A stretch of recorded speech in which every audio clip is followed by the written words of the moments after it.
Einstein once said, everybody's a genius, but if you judge a fish by its ability to climb a tree, it will live its whole life believing that it is stupid. Ladies and gentlemen of the jury, today on trial we have modern day schooling. Glad you could come. Not only does he make fish climb trees, but also makes them climb down and do a 10-mile run. Tell me, school, are you proud of the things you've done? Turning millions of people into robots, do you find that fun? Do you realize how many kids relate to that fish swimming upstream in class, never finding their gifts, thinking they are stupid, believing they are useless? Well, the time has come, no more excuses. I call school to the stand and accuse him of killing creativity, individuality, and being intellectually abusive. He's an ancient institution that has outlived his usage. So, Your Honor, this concludes my opening statement, and if I may present the evidence of my case, I will prove it. Proceed. Exhibit A. Here's a modern-day phone. Recognize it? Here's a phone from 150 years ago. Big difference, right? Stay with me. Here's a car from today, and here's a car from 150 years ago.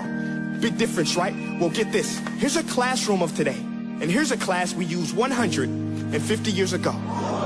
Now, ain't that a shame? In literally more than a century, nothing has changed. Yet you claim to prepare students for the future?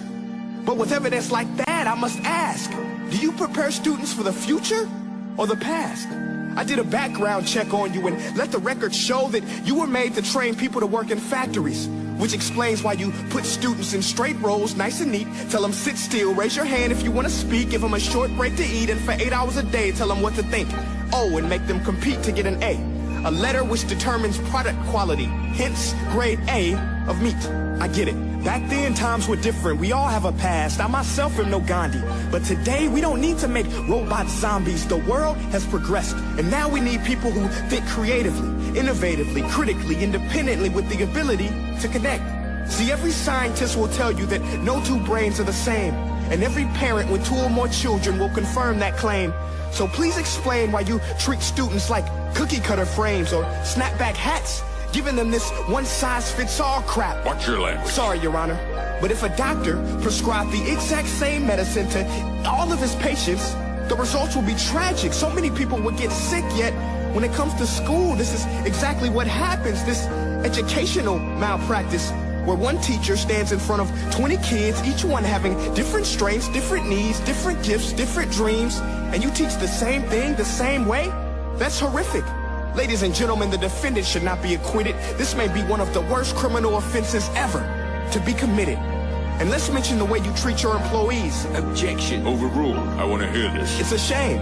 I mean, teachers have the most important job on the planet, yet they're underpaid? No wonder so many students are short-changed. Let's be honest, teachers should earn just as much as doctors, because a doctor can do heart surgery and save the life of a kid. But a great teacher can reach the heart of that kid and allow him to truly live. See, teachers are heroes that often get blamed, but they're not the problem. They work in a system without many options or rights. Curriculums are created by policymakers, most of which have never taught a day in their life. Just obsessed with standardized tests. They think bubbling in a multiple choice question will determine success. That's outlandish. In fact, these tests are too cruel to be used and should be abandoned, but don't take my word for it. Take Frederick J. Kelly, the man who invented standardized testing, who said, and I quote, "These tests are too cruel to be used and should be abandoned." Ladies and gentlemen of the jury, if we continue down this road, the results will be lethal. I don't have much faith in school, but I do have faith in people. And if we can customize healthcare, cars, and Facebook pages, then it is our duty to do the same for education, to upgrade it, change it, do away with school spirit, because that's useless. Unless we're working to bring the spirit out of each and every student, that should be our task.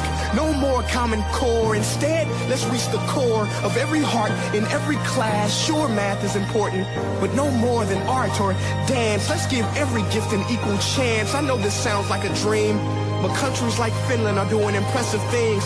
They have shorter school days. Teachers make a decent wage. Homework is non-existent, and they focus on collaboration instead of competition. But here's the kicker, boys and girls. Their educational system outperforms every other country in the world. Other places like Singapore are succeeding rapidly. Schools like Montessori, programs like Khan Academy, there is no single solution.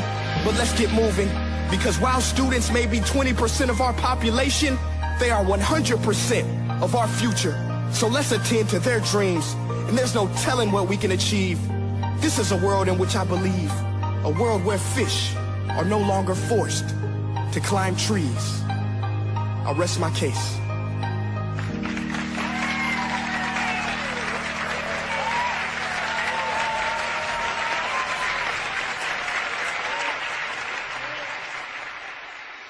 Hey guys, my name is Prince EA, and I want to say thank you so much for watching my video. But now, I want to know what you think. How can we together create a more efficient, effective, and just better future of learning? I want you to visit nestday.com/preorderthefuture and share your thoughts and ideas on the topic. Peace.